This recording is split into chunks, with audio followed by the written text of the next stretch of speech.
안녕하세요. 오래간만에 차박 전기에 관해서 한번 말씀을 드려보고자 합니다. 오늘의 이제 주제는 오버랜딩, 즉 길 위에서 우리가 여행을 하면서 장거리 여행을 하면서 와이파이를 실컷 쓰는 것은 굉장히 중요한 준비를 해야 될 과제 중에 이제 하나입니다. 한국이나 미국처럼 이렇게 공공 와이파이나 또 이렇게 뭐라고 할까요? 개방형 와이파이를 쓸 수 있는 나라가 뭐 세상에 그렇게 많지가 않습니다. 따라서 이제 여행을 하게 되면 대부분들 국경을 넘어서 심카드 뭐 한 10불에 한 2GB 정도를 짜리를 그냥 사가지고 휴대폰을 통해서 와이파이를 인터넷을 접속을 하고 하는 방법들이 있긴 합니다만은 이 경우에는 현지 실적이 좀 가보시면은 달라요. 왜 그러냐면은 길을 열는데도 200km, 300km를 가야 되니까 심카드가 만약에 이제 떨어지고 그러면은 어떻게 할 거예요? 그리고 이제 이 데이터량이 계속 빠져나가기 때문에 굉장히 그 사용하는 입장에서는 맘 놓고 사용하기에는 이게 불안감을 조성하는 별로 좋지 않은 방법입니다.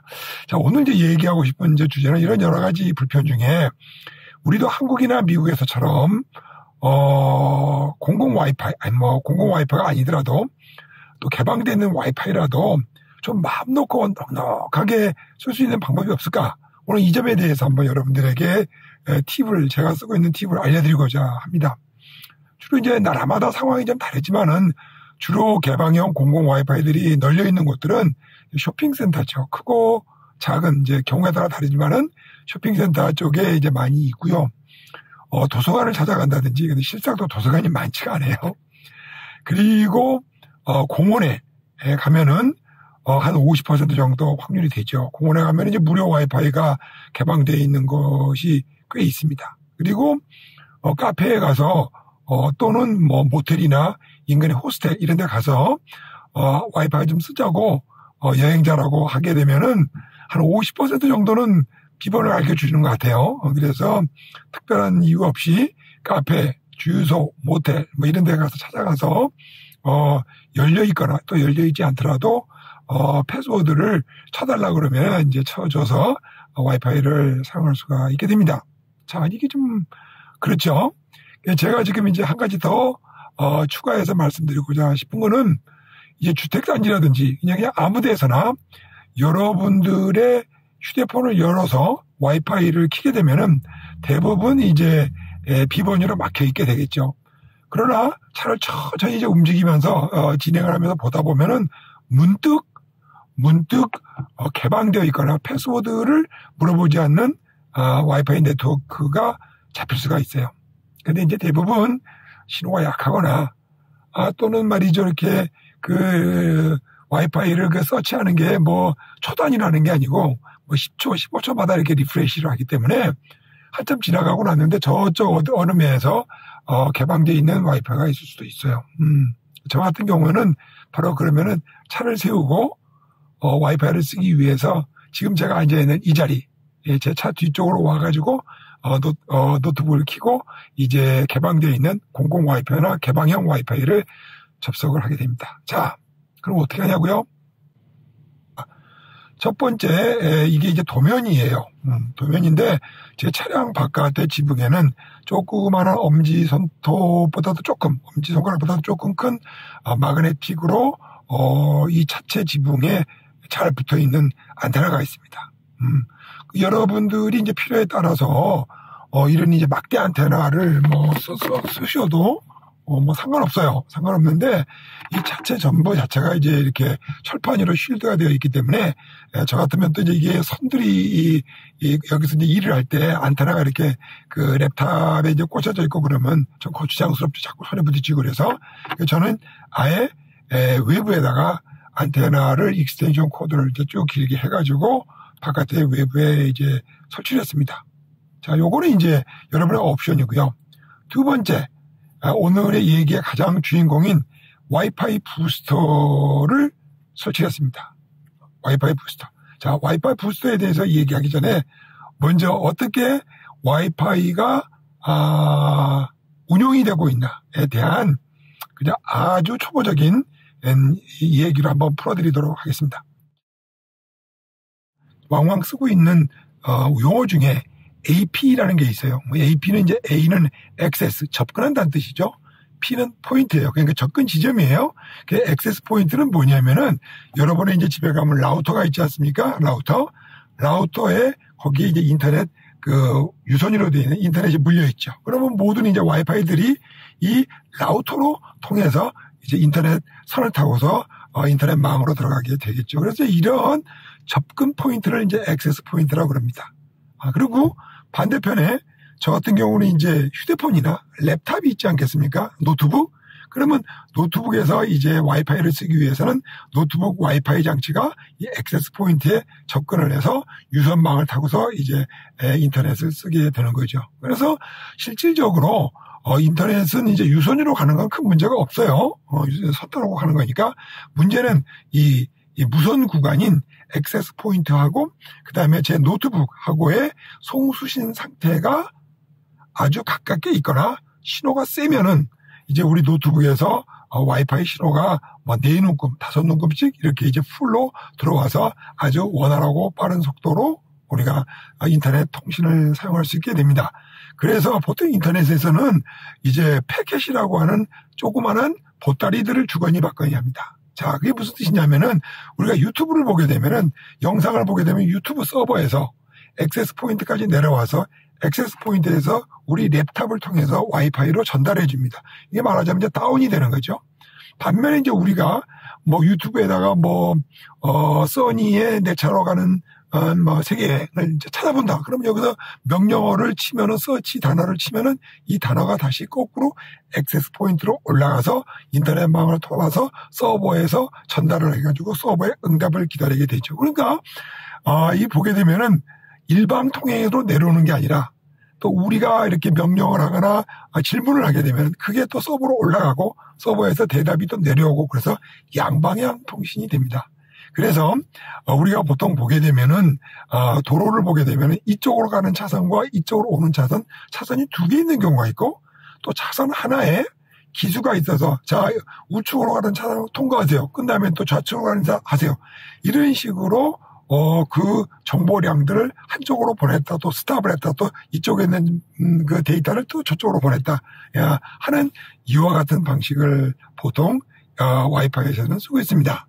와이파이는 이 패킷들이 얼마나 빠른 속도로 가느냐. 왜냐하면 만약에 패킷 하나가 딜리버리가 잘못되고 신호가 약해가지고 없어지거나 또는 잘못되거나 좀 망가진 그 데이터를 받게 되면은 우리가 지금 여러분이 보고 있는 유튜브 영상을 온전하게 만들 수가 없어요.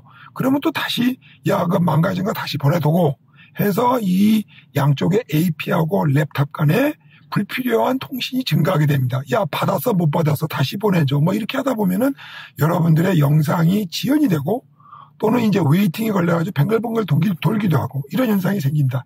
따라서 신호가 양쪽에 강력하게 송신과 수신이 잘 된다는 뜻은 뭐냐면은 서로 보내고 닳고 하는 데이터들이 망실되지 않고 원활하게 100개를 보내면 거의 100개가 주거니 받거니 할 수 있는 이런 강력한 신호를 갖게 되면은 속도가 당연히 빨라지겠죠.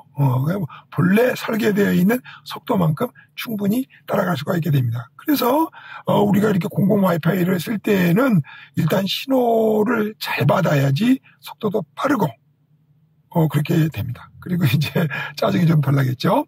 자, 그래서 우리가 이런 부스터, 와이파이 부스터가 있는데 요즘에는 이제 우리가 보게 되면은 예전 방식은 이제 2.4GHz 밴드를 쓰고 또 요즘에는 이제 5기가 듀얼 밴드를 씁니다. 2.4를 2배 곱하면 이제 5가 되겠죠.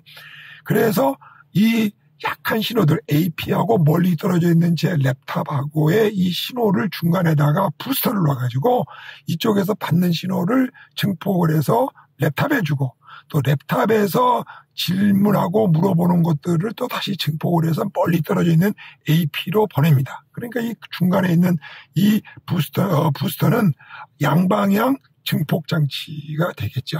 되게 이제 한 12dB니까 한 20배 정도의 신호를 증폭을 합니다. 그러니까 어지간히 눈금 하나이던 신호도 금방 5개로 휙 차고 올라가게 되겠습니다.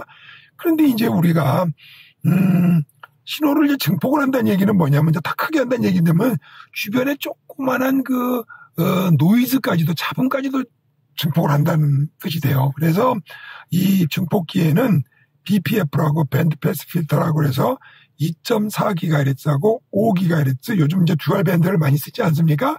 이것만 통과시키고 나머지 있는 쓸데없는 주파수들을 딱 차단을 해서 그것만 보내도록 되어 있는 게 이제 우리가 쓰고자 하는 와이파이 부스터의 기본적인 기능입니다. 뭐 좀 이해가 되셨나 모르겠습니다. 차박정근이니까 이런 얘기하는 겁니다.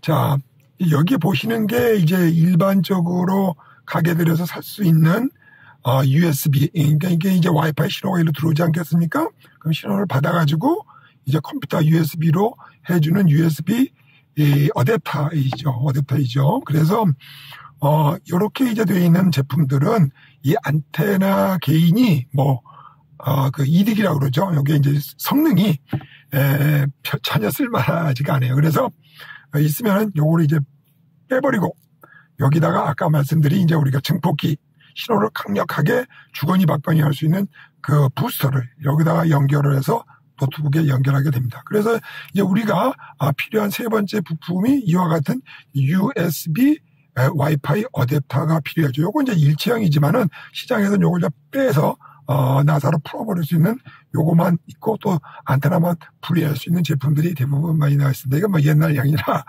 이렇게 돼 있고요. 그래서 와이파이 USB 어댑터를 이제 구매를 하시되 이제 기왕이면은 해외에서도 많이 이제 듀얼 밴드를 많이 쓰고 있기 때문에 기왕이면 요 녀석도 2.4보다는 조금 한 1, 2천 원 더 주고 듀얼 밴드를 구입하시기 바랍니다.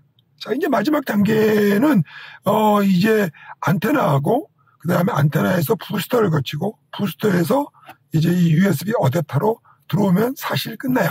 끝나는데, 저 같은 경우는 이제 이렇게 차에서, 랩탑을 가지고, 주로 많이 사용하죠. 아까도 말씀드렸지만은 휴대폰으로 설치를 하고, 신호가 있는 것 같다? 그러면은 이제 랩탑을 켜고, 이와 같이 이제 와이파이 부스터를 킨 다음에 서치를 쫙 하게 되면은 아무리 작은 신호라도 슬쩍 지나가서 한 200m, 300m 있던 그 작은 신호들라도 중폭을 해가지고 여러분들이 시그널 5로 원활하게 잡을 수 있는 것이 대부분의 경우입니다. 자, 그런데 요즘에 이제는 랩탑이나 모든 디바이스들은 이제 USB-C라고 하는 그 포트를 쓰지 않습니까? USB-C가 만약에 없으면은 랩탑에다 이제 어떤 현상이 되냐면은 랩탑에다가 이제 그 전원장치, 그 어댑터 또 전기 어댑터 꽂아야죠. 그 다음에 이제 조금 전에 지금 우리가 말하는 또 이것도 어댑터 이것도 와이파이 어댑터 또 꽂아야죠. 그 다음에 거기다 또 뭐 하드디스크 또 외장 꽂아야죠. 이러면 그 랩탑에 아주 엉기성기 전열선이 많이 들어가 있죠. 거기다가 이제 또 어떤 분들은 이제 좀 큰, 풀사이즈 밴을 갖고서 이렇게 캠핑을 하신 분들은 또 차에다 또 TV를 붙여놨어요. 그럼 또 TV하고 연결을 해야죠. 이렇게 되면은, 노트북에는 상당히 지저분한 선들이 되게 많이 붙죠. 그러니까 요즘에 이제 USB-C 허브라는 게 있어가지고, 이제 거기에다가 다양한 액세서리를 일괄적으로 꽂아버리고, 거기에서 달랑 한 삽만 뽑아가지고 노트북에다 연결하시게 되면은 그 허브를 통해서 우리가 노트북에 전원 공급도 받을 수 있고 또 노트북에서 튼 하드디스크에 있는 저장된 영화라든지 또는 지금 안테나를 타고 들어오는 유튜브 영상 실시간이라든지 뉴스라든지 이런 거를 테레비로도 송출해서 큰 벽면 테레비로도 좀 볼 수도 있고요. 그 다음에 또 여기다 이렇게 외부 안테나도 꽂을 수도 있고요. 여러 가지 다양한, 그 기능들을 한 가지 단일선으로 노트북에다가 연결할 수 있게 저는 그렇게 쓰고 있습니다. 사실 이제 저는 두 번째 이 숨겨져 있는 가장 큰 목적은 뭐냐면은 저는 드론을 날릴 때, 그 착륙과 이륙 지점을 천장에서 드론을 놔두고 그 다음에 천장에 있는 그 바깥에 있는 외부 안테나에서 드론을 조정을 하고 있습니다. 그리고 우리가 보게 되면 이제 모니터를 여기다 달아가지고 이렇게 보지 않습니까? 그러면 외부에서 하게 되면은, 이 모니터를 아무리 밝게 해도 휴대폰 밝게 해도 잘 안 보이고, 그래요. 전도 이 시력이 안 좋아서. 그래서 저는 랩탑에다가, 랩탑에서 노트북에서 지금 촬영되고 있는 영상도 보고 또 여기다가 이렇게 외부 안테나하고 전원 공급도 받으면서 이걸 갖고 조정을 하기 위해서 실상은 위에다가 와이파이 증폭 장치를 달아서 우리가 여행을 하면서도 작은 미세한 공공 와이파이나 무료 와이파이도 쓰기도 하고 또 드론을 조정을 하기 위해서 이게 이제 와이파이가 통달 거리가 길면은 배터리가 허용하는 날 10km, 15m까지, 15km까지 날아가도 원활하게 와이파이를 잊어먹지 않고 원격에서 조정을 하고 실내에서 좋은 분위기에서 큰 모니터를 가지고 촬영을 할 수가 있습니다. 여러분들 이해가 가셨는지 모르지만 나중에 와이파이를 가지고 이런 장치를 가지고 드론을 조정하는 건 따로 별도로 영상 하나 만들어 보도록 하겠습니다. 여러분이 해외 가실 때 큰 투자는 아니니까 꼭 한번 신경 써 보시길 바라고 자세한 제품의 명세서와 가격들은 아래 링크에서 PDF를 다운로드 받으셔가지고 프린트를 해서 자세히 보시면 여러분들에게 도움이 될 것 같습니다. 자, 그럼 오늘 영상 여기까지 하고요. 안녕히 계세요. 수원이었습니다.